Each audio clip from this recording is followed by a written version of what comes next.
Hi, this is Heidi. I own the store Teachers Pay Teacher Lesson Pony. Today I thought you'd like to see a video about the old grist mill. The old grist mill was built in 1929 by Henry Ford. What's interesting about this mill is it's still operational. It's still grinding flour for the shop and the restaurant down the road. If you can see here, I took the picture here. It's not maybe the most picturesque part of the mill. I'll be showing you pictures in other parts of this video. But this huge 18-foot wheel is powered by a small stream that comes through. The reason that it is powered is because it's able to be powered is because of the lack of friction. In New England, up until the 1900s, the wheels we used for the water mills were all made out of heavy oak. This has a lot less friction.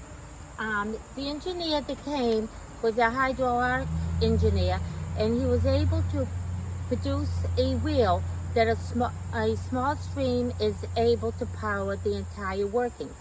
In this video, unlike other ones, I'm going to have the tour guide show you exactly what the workings of this old mill is like.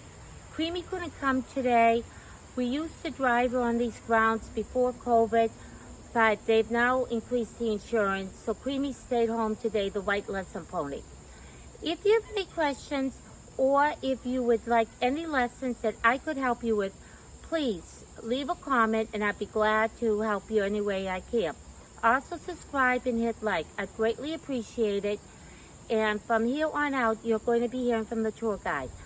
Before the tour guide comes on, I am going to take a small clip so you can see how small the stream actually is that is able to power this huge mill.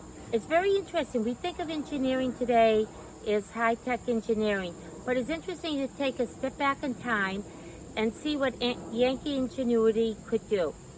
Thank you so much for viewing, and you'll be seeing the entire workings of this mill. It's too bad today that you won't be able to see the wheel actually turning. But in a way, it's good because you're able to see how this small of a stream is able to generate enough energy to power the mill that is behind me. Here are some of the stones that are used to mill the flour. You can see how huge they are. They're all made out of heavy New England rock granite.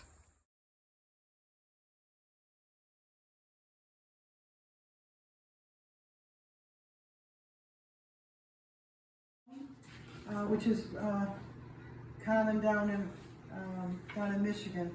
And normally in New England you would have all wood, including the wheel, which is why we don't have many mills left in New England itself. But pretty much had it not been from Henry Ford, who was here from 1923 to 1943, we wouldn't have had the Wayside Inn as it is today, because after colonial era and then Mr. Lemon, who left in the early 1920s, Henry Ford came and visited and fell in love with the place. So it's a functioning mill, it's a real museum. We grind corn and we grind wheat, and behind you there's some bags of, they're called berries, and they're all organic, and they're from Lake Champlain. So you can eat this down in the inn with your meal. You can buy it too. You can buy little bags of flour, and you can buy pre-made corn muffins. So that's made here. So what we'll do is we unlock that wheel over there, which will release the water to start the red wheel outside, so it's filled enough. We also have a team member number 2 here, and he'll turn those 2 little wheels, and that will regulate the height of the millstone here. These millstones are a gift from France to Henry Ford. So this is where the stones are in the interior. Okay, this is called the skirt. Everything's removable. We clean everything, we vacuum and remove, if you will, so everything between grinding, so to say. So let's pretend that the water's coming over the wheel, the height is correct, the grinding stone has been in correct position. And so we have maybe 3 or 4 bags of product called berries, so say it's corn. it'll be put in the hopper. And when this is called the demoiselle, when that looks like a big stick, when that starts shaking and rattling and rolling, the product will start to be released from the hopper. It'll go into the lady slipper, and then it'll go right into between the stones where it's ground, begins its grinding, and then into a box on the bottom of the floor here, which some of you can't, if you move, can see. And then, believe it or not, it doesn't go upstairs yet, it goes downstairs. So when you go to the gear room, that'd be probably step number, if you count the hopper, step number 3. So when it's fine-tuned down there, it's then shot up by elevators to the 3rd floor to a bolting mill where it goes round and round, is further processed, and then finally comes down to one of the power elevator, and we can capture it here. And I'll take the clean bags and I'll capture as much as I can too. The rest we can scrape out. So it's a real mill. It's a real mill, and it's a real colonial deal, so to say. And everything is powered by the water wheel? Everything's powered by, yes. Even the elevators? Yes, everything. So the gears, right, the gears are over here. Upstairs there's further belts and gears, they're huge, so like I will monitor everything when I'm part of the team, and like sometimes, once in a while, if the elevator gets stuck, you have to shut everything off. Sometimes if this is grinding too, harshly, the horrible sound, everything's got to stop, we've got to race to the water wheel here. So, I know when you think of, there are steam mills, there are water mills, and then steam water, what's the matter with Horse? And what? Horse? Do they use horses? Did they use horses? Can't understand. Horses. Did they use... Well, that would have been part of the, no, that's a good, I never thought of that. No, and wind, steam, And wind. wind, and water, okay. What? Because down in southern France, they have the windmills, okay, this famous store. Holland. Yeah. Do you use Murphy's oil soap because it's historically more correct? The Murphy's oil soap, is that why you use it? It's because it's historically more correct? Well, no, it's because I like it in my house and it's a good product, so. Okay. Yeah, that's a good question, yes. So we know we have the Industrial Revolution too, which knocked off a lot of the old-fashioned way of producing and grinding, but people like the peacefulness of this to come in, and if you have a project in school, kids, you can probably look up Henry Ford. And what did Henry Ford invent? What do we all have to get around and we don't use horses anymore, what do we use? The car, so the Model T Ford, etc. He was here from 1923 to 1945. And you can see his initials carved on one of the desks in the Little Red Schoolhouse. Oh, yeah. DHF.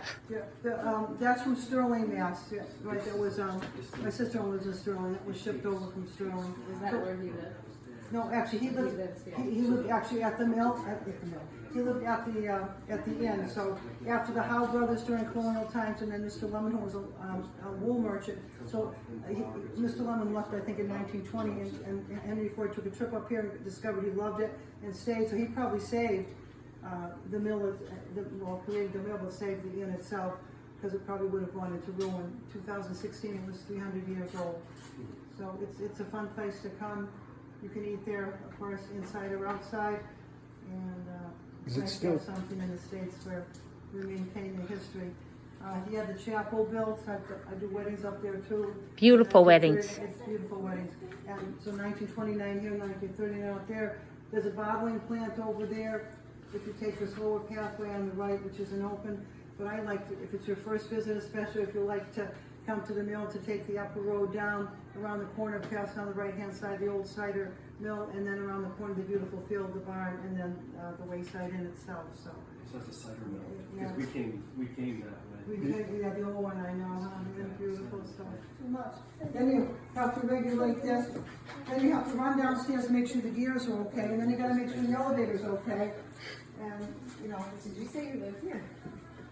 Did you say you live here? You could hear something from your house? no, Okay. no. I thought you Now, is this your house too? self-sufficient, or is it funded by the Ford Foundation? This is a nonprofit.